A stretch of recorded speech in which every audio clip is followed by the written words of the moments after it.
as a car enthusiast, someone who absolutely loves it, also has two more huge things. We might do some carbon fiber parts for the folks who don't exhaust, just burbling and popping and banging. Let's go back to why I got it. I would love to bring an exhaust to the market, CT4, I can never say the name.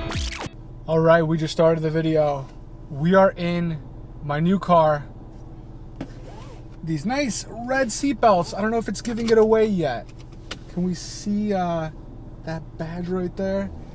It's the 2023 Cadillac CT4-V Blackwing IMSA edition. IMSA. Man, oh man, I do not need this car, and it was not the most appropriate, smart financial decision, but I test drove it. I went to go look at it, and I fell in love with it. By no means is that why you should buy a car, but yeah, we're gonna go on our first drive in this. It is a beauty to drive. The transmission is amazing. So by default, I'll probably put some other like B-roll footage up. This is literally the first time I drove it home, about to pull out, take you guys for a ride, give my first impressions, why I bought it. There's really no good reasons. It looks absolutely gorgeous inside and out. These have the carbon bucket seats, but let's go for a drive. 6-speed manual. Very weird reverse, up and to the right. Parking brake is a button. I don't like that. Come on, off. Gotta hold the brake. This is crazy too. My freaking left thigh and now my right thigh is vibrating. It tells you when cars are coming, and unlike in the Giulia where it like beeps, this one, instead of making an audible beep, right there, my right thigh is vibrating. I got cars coming, so it's about to do it again, I bet. Yep, there it is again. Right thigh is it's crazy. The sensors in the rear will vibrate to the right side of your leg, your right thigh, or your left thigh like it is right now, depending on where the cars are coming from. It obviously also tells you on screen where they're coming from. I live on a main road, so there's just cars coming everywhere right now. I think now we can get out though.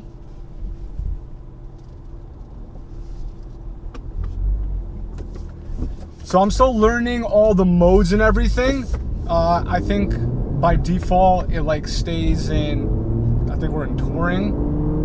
Very quiet, very smooth. Also, I could only rev it up to a little bit over 4,000. The red line, the digital cluster, beautiful digital cluster. Until you hit 500 miles on the car, which right now I only have 28 miles, the rev limiter is all the way down. The red line dipped down all the way to just about 4,000 RPM, a little bit higher.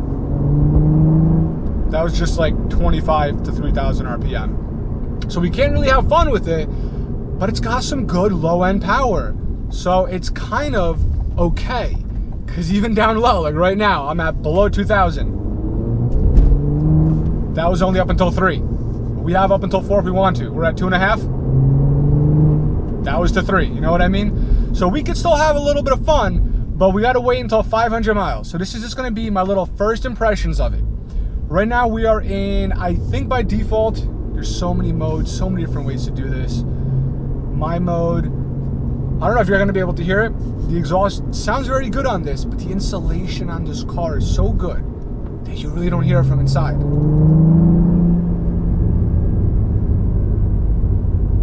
You hear a little bit of those burbles? Put it in V mode, you hear it a little bit more. I went to my mode, that's why I was able to hear it. If you're in like touring, you don't hear it at all. But if I give it some throttle, bring it up to like 3.5 and let go, you might not be able to hear it. It's very, I hear it, but the insulation's so good. Let's put the windows on a little bit, see if that helps. Wow, that's some luxury window rolling. That might sound weird, but I'm telling you, I've never felt the window roll that smooth.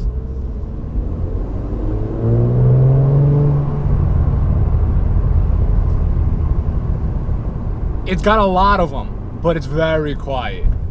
It's like 5-10 seconds and it's like brrr.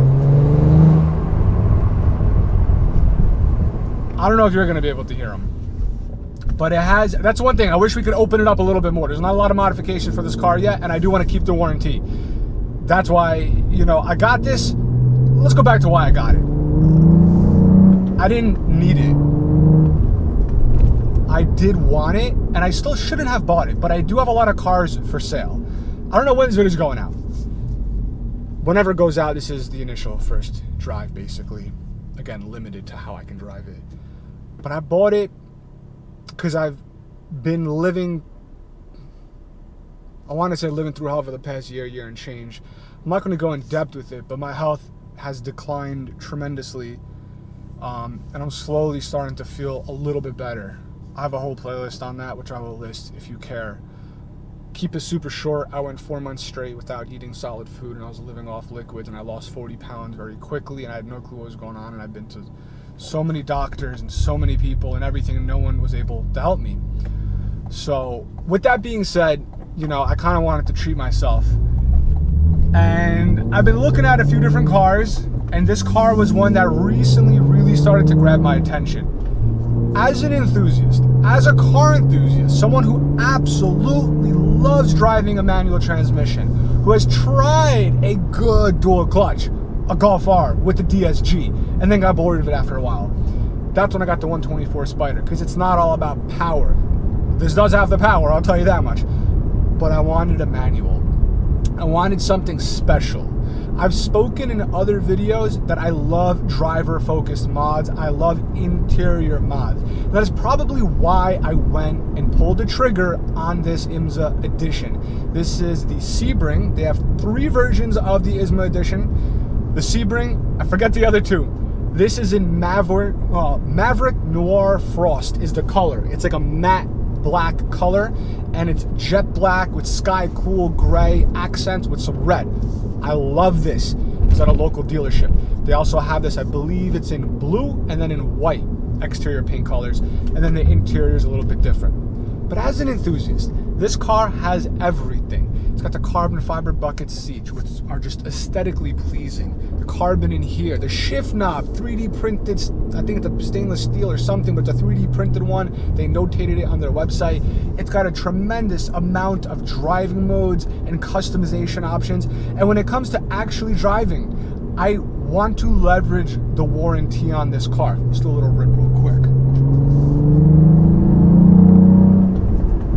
To like 3,800. So I wanted something I can leverage the warranty and not have the itch to modify right away. Because I have that problem of modifying cars, all my cars, usually sooner than later. I've had cars on the dyno with bolt-ons with dealer plates on. But this is a car. It's more expensive, but it's got so many features, both visually and aesthetically, but also performance-wise. For example, it's a manual. It's got rev match. Not that I use it, I don't even know, like, we'll try it out. You press the button. Again, physical buttons for rev match and for so many other things. You just have a physical, huge row of buttons. That's what you need in cars. Not like Honda, which actually went backwards. They did it and then knew that people complained. Volkswagen going crazy. So rev match is on. The gear indicator turns yellow. We're in 5th gear, we're gonna go to 4th. Foot is off the throttle, ready? Wow, that was actually very smooth. I'm gonna go to 3rd. Wow. All right, now I'm a little impressed, because usually when I rev match, I still have my foot on the gas, because I don't know, it's just weird. Like, how do you not? I don't know, I guess I'm not used to it, because I don't use it. But the fact that I just went from 5th to 4th to 3rd with my right leg completely folded up, not even touching the throttle at all, I was able to just clutch in, next gear, let off the clutch, 0, 0, 0, 0 jerk or movement at all. So that is a pretty neat feature. More importantly, it's a physical button. So if you feel like using it, boom. If you don't, boom. Nice and quick. You don't gotta go mess around in the little infotainment system over here. It also has 2 more huge things that from the factory, it's very rare, and usually people tune these in. And when you tune them in, what happens? You usually lose your warranty. We have, let's start with the other one first, because the last one's awesome. We have launch control. Launch control is always freaking neat, you know what I'm saying? So we have launch control on the manual transmission car. We got those beautiful burbles that you might not be able to hear, but hopefully in the future we could open it up a little bit. And I'm just looking at a gas station that the whole thing's like broken. That's caught my attention. The last thing, the amazing feature. No lift shift from the factory. I've seen so many videos on YouTube about it, and I am pumped to try it out, but I gotta wait until we hit at least 500 miles so we can rev it above the 4.5, because the no lift shift I don't even think kicks in until you're shifting at least above 5,000. Red line on this I believe is 65. I can't see because mine shows 4 to 45 right now. But you got rev match with a button, you have no lift shift, you have launch control, you have a healthy amount of power out of this twin turbo V6. Off the top of my head I want to say 470 some horse and 440 some, I don't know, I'll put it on screen. But you have a healthy amount of power. Car weighs I think about 38, if I recall correctly, 3,800. Not the lightest thing on the market, but it's also not the biggest. It's small. I like small cars. I had a 124 Spider. I had a Fiat 500. I just got an S2000. You can tell I like my small cars. I don't like big cars. This car does not feel big at all, and it honestly is not that big. The length is a little bit longer than the Giulia, which is another car that I have right now. But the width, 71 inches wide. Almost every other car I've driven, besides the little two-seater convertibles, are 74 to 75. 71 inches, that's small. I like small cars. This fits the bill for me. Some people want bigger. If you do, and you got the funds, go CT4-V Blackwing. That's got the 6.2 liter V8 supercharged engine, putting that over 600 and I want to say 660 some, I forget. 6 something horse, 6 something torque. That thing's balls to the wall, but it's also bigger and a lot more expensive. I like smaller cars. This to me is perfect.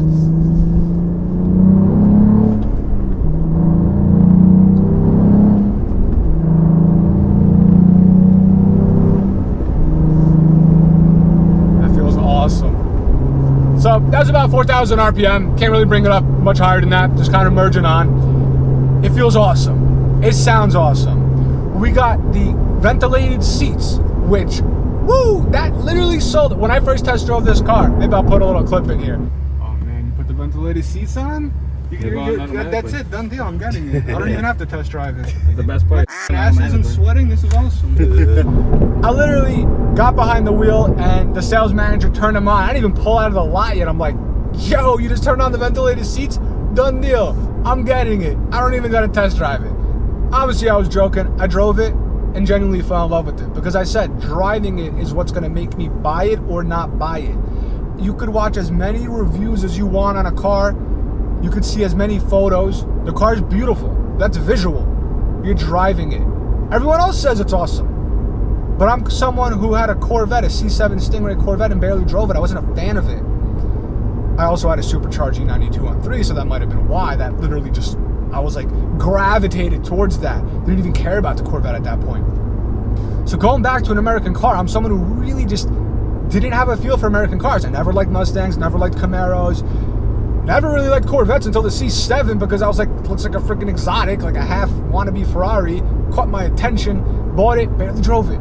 This, on the other hand, this was a good buy for me.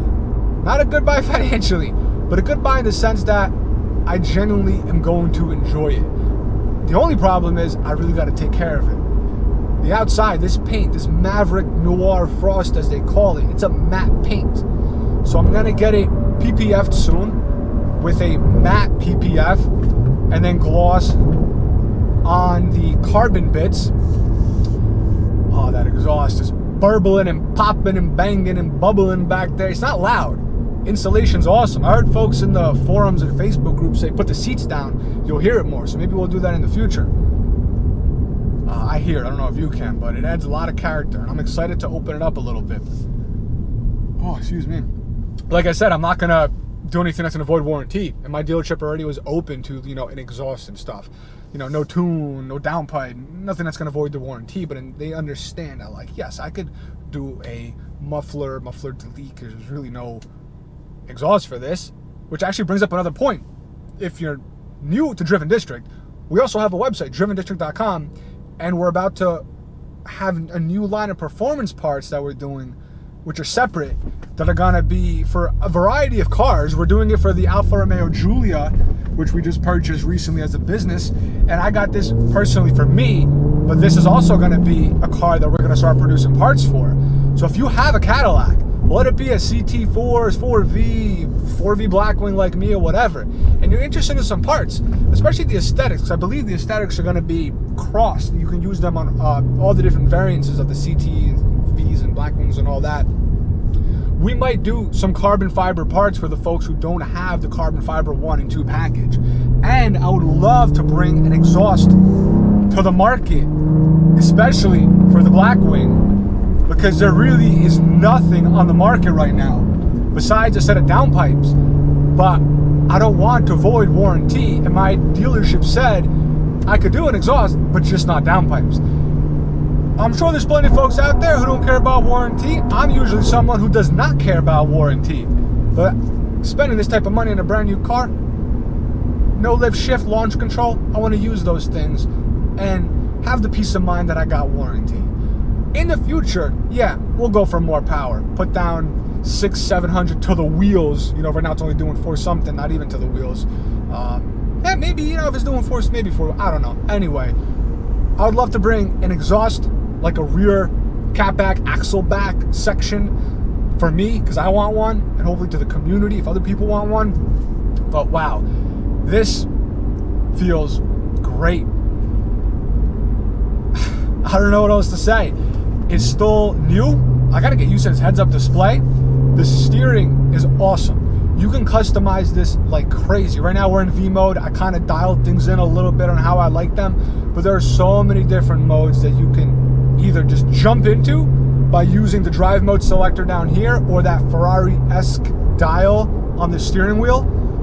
These ventilated seats are awesome. But the car, to me, it looks beautiful. It sounds good. Could sound better. I bet outside it sounds better than inside, because as a luxury vehicle, they really do some really good insulation. But I'm excited to put more miles on this. We're at 37 miles, so we really can't do much with this thing. Once we hit 500, we could really open her up. Eventually more power, but for now, I just want to have fun with her. All right, so I think we're going to end the video. If you enjoyed it and you want to see more on this CT4, I can never say the name, CT4-V Blackwing, eventually I'll get it down in one shot, one take.